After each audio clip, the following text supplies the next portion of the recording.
It sounds really simple, but it's incredibly powerful. So just ask, who does it? Start with an org chart.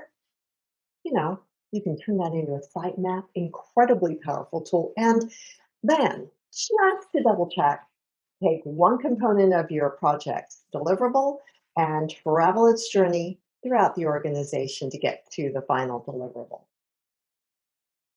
Systems thinking. That's what we're going to be talking about. And by the way, if you think that our topics are worthwhile and you've really enjoyed the way that we're approaching it, with just three specific concrete steps that you can take, please don't hesitate to subscribe or like. And if you know somebody that you think could use just a little bit of a nudge, you know, in that particular direction, forward this thing on to them. We'd be happy to have them join us as well. So, systems thinking. In KSP, we call it interdependency. In Project Management Institute, they call it integration management. It all gets down to pretty much the same thing, and it's this. When you apply a systems thinking approach to managing any kind of planning or any kind of project, you're probably going to do a lot better at avoiding two very specific issues. One, finding out too late that someone is a stakeholder in your project. Two, being completely oblivious to the potential for certain kinds of risks that your project, your team, or your product might have to deal with in this current environment. So let's just start out with something really, really basic. The first thing that I ask people to do when we talk about systems thinking is to take it down to a basic thing. Ask yourself a simple question. Who doesn't get affected by my project's team's work, by the deliverable of the project? Who doesn't get affected? And that can help a great deal. You'd be surprised. Because along the line, you're going to find that while you can pretty easily identify specific stakeholder communities very, very quickly, the ones that we might miss are never going to be that obvious anyway. So asking yourself this question flips the perception a little bit on its head and allows you to look at everything from a slightly different angle. Not a bad thing. Once people have gotten used to this perspective of asking themselves, okay, who doesn't get affected by what we're doing or how we're doing it or what we're going to deliver, you can take it up a notch. You can start with the org chart. The org chart is just a very quick way of reminding yourself these are the organizations, these are the functions that are within our performing organization. And as a result, they might be affected by either the product we're delivering or the process that we're going to use in order to deliver it. Do you have to make a prototype? Believe it or not, in systems thinking, it immediately becomes obvious that you also want to take into consideration the schedules of any other development team who also is going to want to make a prototype because everybody's going to be hitting the manufacturing line for a prototype. There's only so much time the manufacturing line can spare from making the stuff that, you know, pays the bills.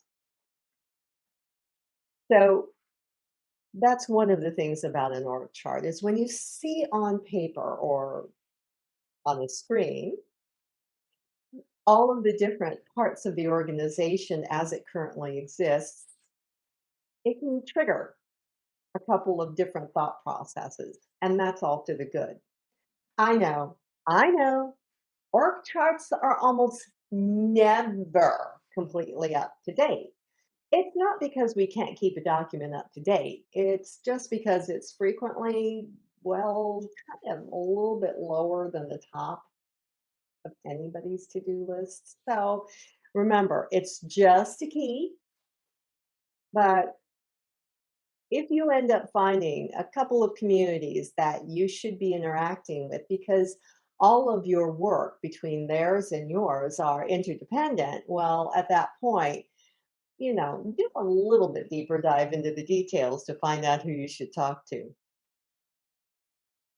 As I just mentioned earlier, though, there is also another way of looking at it, and that is to use the org chart as the basis for building the site for your project's communities. Mhm. A site map or a mind map. I tend to prefer mind maps. But for people who are used to working with them, I understand site maps can't be beat for clarity of where things are connected and under what circumstances.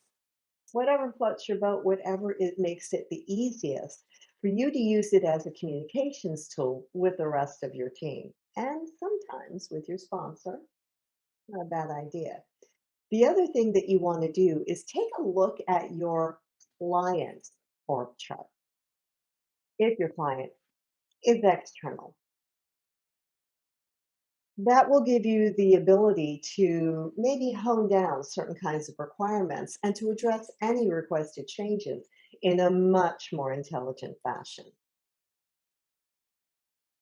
Last but not least, think of this as a double check. Take one component of your project and follow it from the very beginning to the point where it becomes part of the final deliverable. Follow its journey. Who has to touch it? Who has to initiate what?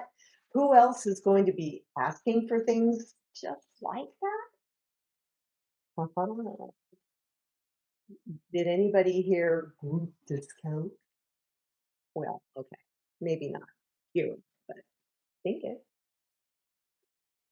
When you do that, when you actually take one component, one part of your project from inception to deliverable, you have the ability to do a double check on any potential interdependencies or integration opportunities that might exist. And that's what systems thinking is really all about. So start out with just bringing up the perspective of systems thinking by having your team ask themselves, who isn't involved in this? Next step, raise the game a little bit. You can start with using the organization's org chart. It lists functions and departments, and that's not a bad thing.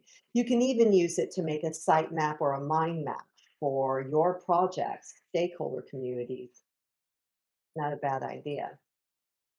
Last but not least, as sort of a double check, take one component of your project and trace its journey from the inception of the project to when it becomes integrated into the final deliverable. It's just a way of making sure that without spending boatloads of time researching, you've identified the majority of your stakeholder communities and the majority of potential risks that you might encounter as you go through the course of executing on this project. You know, in leadership driven project management, by the way, we've got a group on Facebook if you'd like to join us. It's called Leadership Driven Project Management Academy. Anyway, in leadership driven project management, we like to stress your role as a leader in the project team includes things like educating your team members and helping them to raise their level of performance. Because when you do that, it raises the level of productivity for the entire team. It also, especially when you're working with external clients, can raise the profitability of the results of anything that you do. Now, don't get me wrong, I know that internal client projects also can do amazing things for the profitability of the organization because it can help the organization to get more productive. Okay? Sometimes it's easier to measure that when somebody's writing a check after you deliver.